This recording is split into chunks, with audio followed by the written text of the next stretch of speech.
Wesh la famille, j'espère que vous allez bien. On se capte les gars pour une nouvelle vidéo. Donc aujourd'hui, première vidéo de 2023. Eh oui. Donc du coup, aujourd'hui, on va parler de Weshden. En fait, est-ce qu'elle est finito? Puisque il y a eu un tweet qui a pas mal circulé. Vous allez voir d'ailleurs que ça m'a bien saoulé. Et du coup, c'est super intéressant. Parce que du coup, c'était intéressant pour moi de regarder moi avec les infos qu'on a. Puisque vous allez voir, les gens sont des idiots. Avant toute chose la famille, je vous laisse me lâcher le petit like si vous n'êtes toujours pas abonné. Abonnez-vous les gars, c'est super important. On parle de tout, pas d'actualité, de buzz, de clash, on parle vraiment de tout. N'hésitez pas à vous abonner. Sans plus tarder les gars, on va passer à la vidéo et j'espère que ça va vous faire plaisir.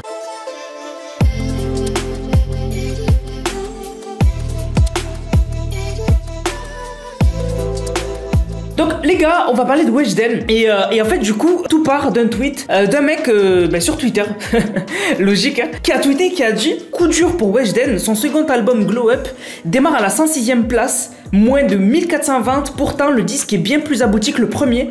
Que pensez-vous de ce désintérêt? Comment l'expliquez-vous? Donc jusqu'à là on se dit ok, c'est un mec là, passionné de musique et tout, il a posté ça, ok, d'accord. Mais moi en fait je me suis dit j'aimerais bien avoir quand même les chiffres exacts, avoir une autre source. Du coup je suis parti voir, genre vraiment je suis parti voir, voilà, performance de l'album Weshden Glow Up et tout. Tous les articles, je dis bien tous les articles se basent sur ce tweet. C'est-à-dire que j'ai vu aucun article d'un média de musique dire voilà, elle a fait 1358 ventes avec la preuve d'un organisme de comptage des streams. C'est aberrant, ils se sont tous copiés. En fait, vraiment, tous les médias se copient entre eux. Ils ont vu un mec tweeter ça et un média en faire un article. Ils ont tous fait le même article sans trouver de vraies infos. Parce que ce mec-là, c'est pas la Snap, c'est pas un organisme qui compte les streams. Et ça m'a énervé. J'ai pas réussi à trouver la Snap ou quoi qu'ils ont tweeté sur le nombre de ventes exactes de Weshden. Vraiment, même les classements. J'ai pas trouvé de classement où il y a Weshden et on la voit à la 106e place. Donc ça m'a saoulé. Du coup, voilà, comme je vous ai dit, j'ai trouvé que des médias qui parlaient de la même chose. Ils citaient tous le tweet.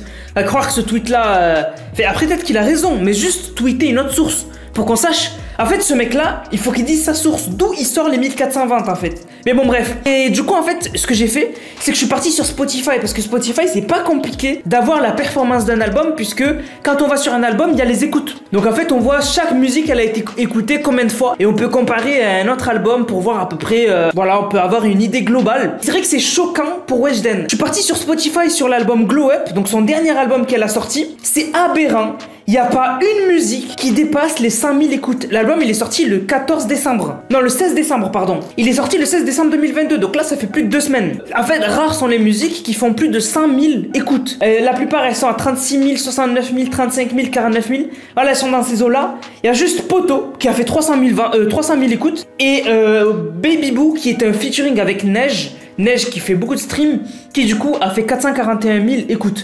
Mais c'est un single à la base, c'est un single qui fait partie de l'album. Donc c'est un single qui avait déjà été clip et tout. Donc je pense que on peut ne pas le compter par rapport à la performance globale de l'album. Donc du coup ça fait que vraiment c'est choquant. Weshden, qui était au sommet, descend avec une claque magistrale quoi. Alors ce qui est intéressant aussi, c'est que c'est aberrant par rapport aussi à son nombre d'auditeurs par mois. Elle a beaucoup d'auditeurs par mois. Elle a 631 000 auditeurs par mois. Vous allez me dire c'est pas incroyable, mais quand même, ces auditeurs là n'étaient pas présents au rendez-vous, n'étaient pas présents pour son dernier album. Et moi j'ai une raison par rapport à ça. Bon, pour moi le truc le plus logique c'est quand la dernière fois qu'on a entendu parler de Weshden. La dernière fois qu'on a entendu parler de Weshden, c'est quand elle s'était embrouillée avec Rof, ça n'avait rien à voir avec son album. Je pense même pas qu'elle avait annoncé son album à ce moment-là, ou peut-être si. Mais bon bref, sinon après, il y a rien eu d'autre, tu sais. Parce que à chaque fois que Weshden, elle allait sortir un album, il y avait des petites polémiques. Il y avait des petites polémiques, et ça c'était Feneux. Feneux, en fait, il faisait des bonnes polémiques qui faisaient que les gens, quand son album à Weshden, il allait sortir, il y avait déjà une polémique autour de l'album. Certes, voilà, créer du drama autour d'un album, c'est pas ouf, mais bon, les ventes suivent derrière. Et on l'avait vu avec son dernier album, Weshden, qui avait cartonné. Là, vraiment, il n'y a plus Feneux. Feneux, il a décidé de prendre sa retraite dans la musique. Donc, elle a plus de marketing. Elle a fait zéro marketing sur son album, j'ai l'impression. Elle a juste payé des affiches à Times Square où il y a zéro français pour voilà, le prestige, c'est YouTube Music, je crois qu'ils ont fait ça. Et elle a payé des pubs à Paris. Il n'y a aucun marketing derrière l'album. C'est ça que j'essaie d'expliquer. Elle s'est pas dit, ok, l'album, j'ai Glow Up, ok, qu'est-ce que j'essaye de faire, tu vois. Et peut-être, je sais pas, peut-être qu'elle aurait dû, je sais pas moi, je sais pas. Vraiment, il y avait plein de possibilités, vraiment, de marketing. plein de possibilités. Et elle en a exploité aucune. Elle a sorti un album, certes, très bien travaillé. Je pense qu'elle s'est concentrée que sur l'album et pas sur le marketing. Et aujourd'hui, il y a des artistes, ils puent la merde, mais ils font des ventes parce que ils ont du marketing de dingue. Le marketing, c'est devenu plus important que ton contenu en lui-même. Donc du coup, ça fait un flop, voilà. Et ça m'étonnerait que l'album il soit relancé parce que tu sais, un album, le plus important, c'est la première, deuxième semaine, tu vois. À la rigueur, allez, pour être gentil, le premier mois, tu vois. Sinon après, ça s'estompe, voilà, ça s'estompe et il y a d'autres sorties qui arrivent. Du coup, ça glisse quoi, voilà. En plus, à ce qui, vraiment, moi j'ai pas écouté, j'écoute pas Weshden. Mais à ce qui paraît, ceux qui ont écouté, ils ont dit que c'est beaucoup plus travaillé que ses anciens albums. Mais bon, voilà. En tout cas, voilà, j'ai trouvé ça intéressant d'en parler. Parce que, voilà, Weshden, elle est sortie un peu de nulle part. Et j'ai l'impression qu'elle part aussi vite qu'elle est venue, quoi. Donc, c'était une phase. Voilà, c'était une phase. Et peut-être qu'elle rebondira. Mais bon, en tout cas, pour l'instant, elle est plus en train de disparaître que de briller.